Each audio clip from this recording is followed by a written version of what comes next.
Glória a Deus. Mensagem iniciada tarde, das 12h26 e 28 segundos, e 466 milésimos de segundos. Graça e paz. Antes de ler os livros. Hebreus capítulo 9, versos 15 ao 17. Mateus capítulo 26, versos 26 ao 28. Hebreus capítulo 9, versos 18 ao 22. Hebreus capítulo 8, versos 13 ao 14. Hebreus capítulo 9, versos 1 ao 28. Cito alguns versos para maior clareza neste entendimento. Onde começa o Novo Testamento? Quando abrimos a Bíblia, encontramos dois testamentos.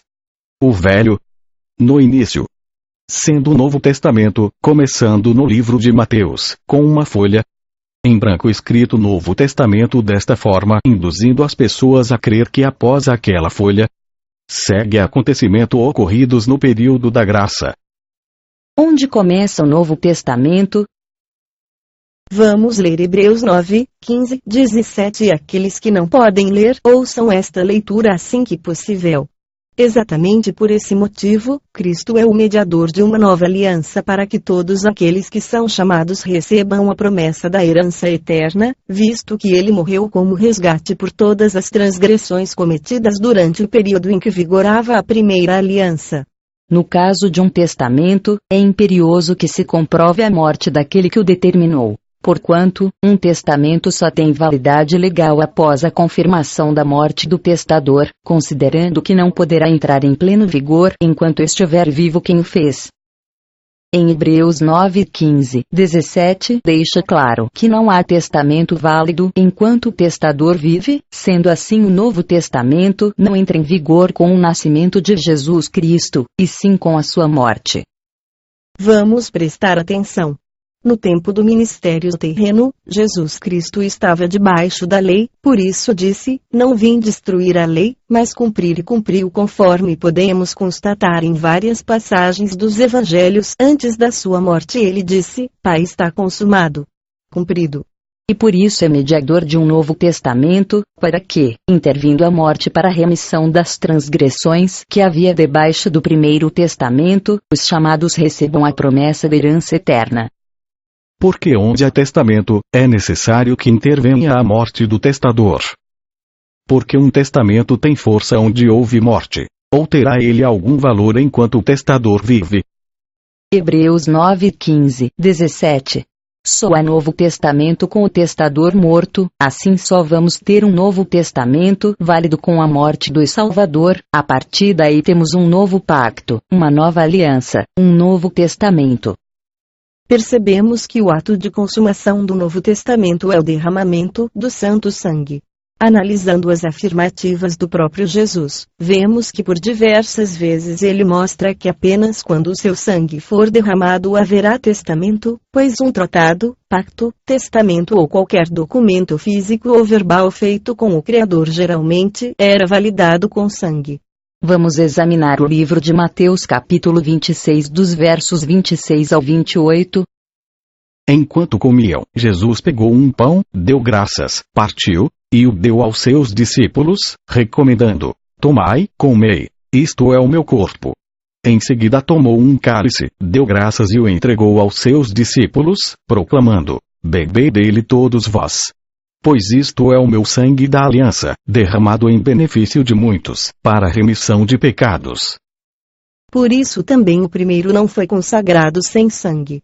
Porque, havendo Moisés anunciado a todo o povo todos os mandamentos segundo a lei, tomou o sangue dos bezerros e dos bodes, com água, lã purpúrea e sopo, e aspergiu tanto mesmo o livro como todo o povo. Dizendo, este é o sangue do testamento que Deus vos tem mandado. E semelhantemente aspergiu, com sangue o tabernáculo, e todos os vasos, do ministério. E quase todas as coisas, segundo a lei, se purificam com sangue, e sem derramamento de sangue não há remissão. Examinando Hebreus 9 e 18, 22. Por essa razão, nem a primeira aliança foi sancionada sem sangue, tendo em vista que, depois de proclamar todos os mandamentos da lei a todo o povo, Moisés levou sangue de novilhos e de bodes, e também água, lã vermelha e ramos de sopo, e aspergiu sobre o livro e toda a população, declarando: Este é o sangue da aliança, a qual Deus ordenou para obedecerdes. E procedeu da mesma maneira, aspergindo com sangue o próprio tabernáculo e todos os utensílios usados nas cerimônias sagradas. De fato, conforme a lei, quase todas as coisas são purificadas com sangue, e sem derramamento de sangue não pode haver absolvição. Os livros do Novo Testamento em totalidade são o livro dos Atos dos Apóstolos e as cartas apostólicas. Muito bem, irmão, percebo que nesse aspecto você está certo. Em que isso implica? Vamos ver. O equívoco de colocar Mateus, Marcos, Lucas e João no Novo Testamento, apesar deles terem sido escritos nesse período, mas não ocorrido neste período de tempo, cria equívocos ainda maiores, pois achando que já estando no Novo Testamento pegamos vários dos conceitos expostos nele e trazemos diversos preceitos da lei para o Novo Testamento, assim equivocadamente vivemos numa velha lei, antiga e antiquada para o povo a quem ela foi dada, imagina para nós. Dizendo nova aliança, envelheceu a primeira. Ora, o que foi tornado velho, e se envelhece, perto está de acabar. Vamos ler Hebreus 8 e 13, 14.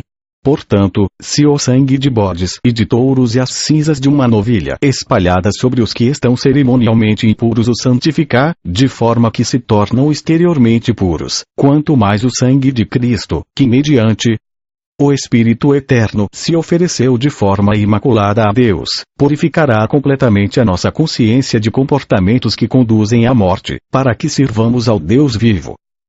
Uma pergunta. Sim. A herança só tem valor quando o testador morre.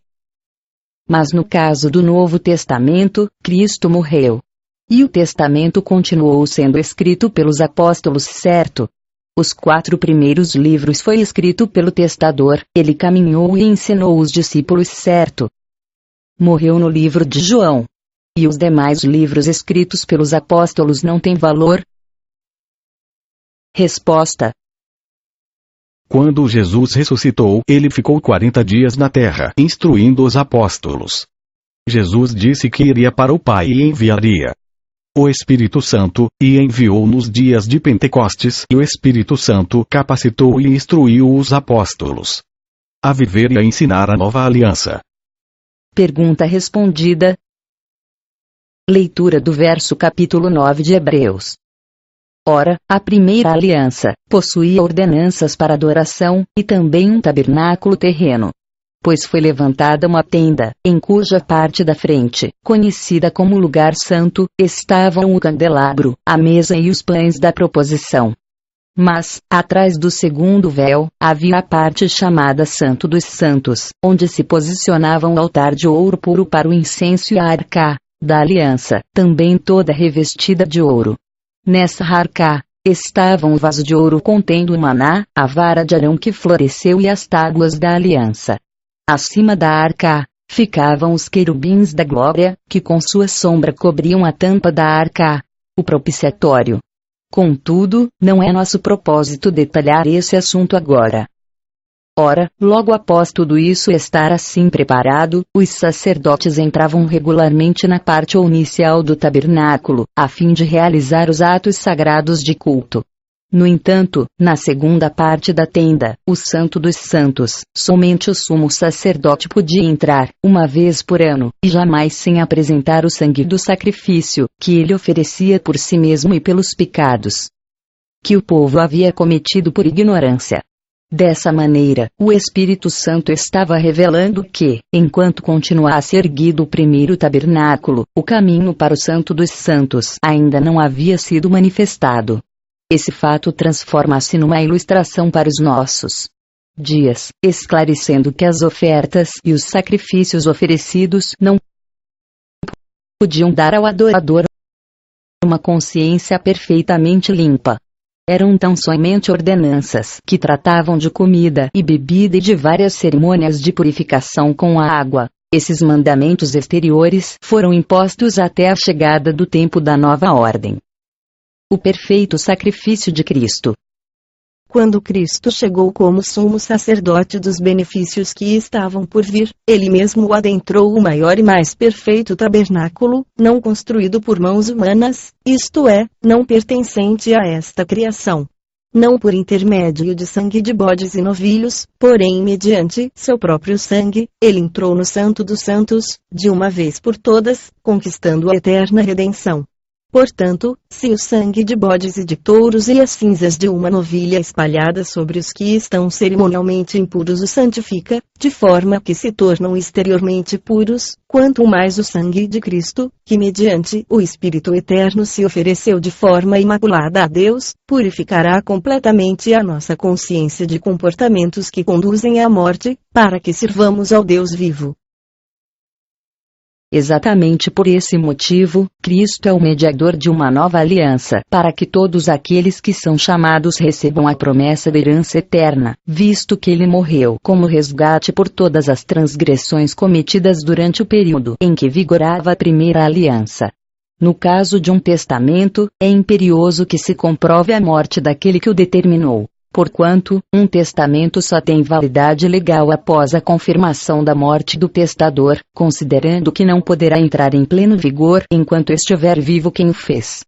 Por essa razão, nem a primeira aliança foi sancionada sem sangue, tendo em vista que, depois de proclamar todos os mandamentos da lei a todo o povo, Moisés levou sangue de novilhos e de bodes, e também água, lã vermelha e ramos de esopo, e aspergiu sobre o livro e toda a população, declarando: Este é o sangue da aliança, a qual Deus ordenou para obedecerdes. E procedeu da mesma maneira, aspergindo com o sangue o próprio tabernáculo e todos os utensílios usados nas cerimônias sagradas. De fato, conforme a lei, quase todas as coisas são purificadas com sangue, e sem derramamento de sangue não pode haver absolvição. Portanto, se fez necessário que as representações das construções que estão no céu fossem purificadas mediante tais sacrifícios, mas os próprios elementos celestiais, por meio de sacrifícios muito superiores a estes. Pois Cristo não adentrou a um santuário erguido por mãos humanas, uma simples ilustração do que é verdadeiro, ele entrou nos céus, para agora se apresentar diante de Deus em nosso benefício. Ele também não se ofereceu muitas vezes, como procede o sumo sacerdote que entra no Santo dos Santos de ano em ano portando sangue alheio. Ora, se assim fosse, seria necessário que Cristo sofresse muitas vezes, desde o início do mundo. Mas agora ele manifestou-se de uma vez por todas, no final dos tempos, para aniquilar o pecado, por intermédio do sacrifício de si mesmo. E, assim como aos homens está ordenado morrer uma só vez, vindo, depois disso juízo, assim também Cristo foi oferecido em sacrifício uma única vez, para tirar os pecados de muitas pessoas, e aparecerá segunda vez, não mais para eximir o pecado, mas para brindar salvação a todos que o aguardam. Hebreus 9, 1, 28. Onde começa Novo Testamento? Os livros lidos foram Hebreus capítulo 9, versos 15 ao 17, Mateus capítulo 26, versos 26 ao 28, Hebreus capítulo 9, versos 18 ao 22, Hebreus capítulo 8, versos 13 ao 14, Hebreus capítulo 9, versos 1 ao 28.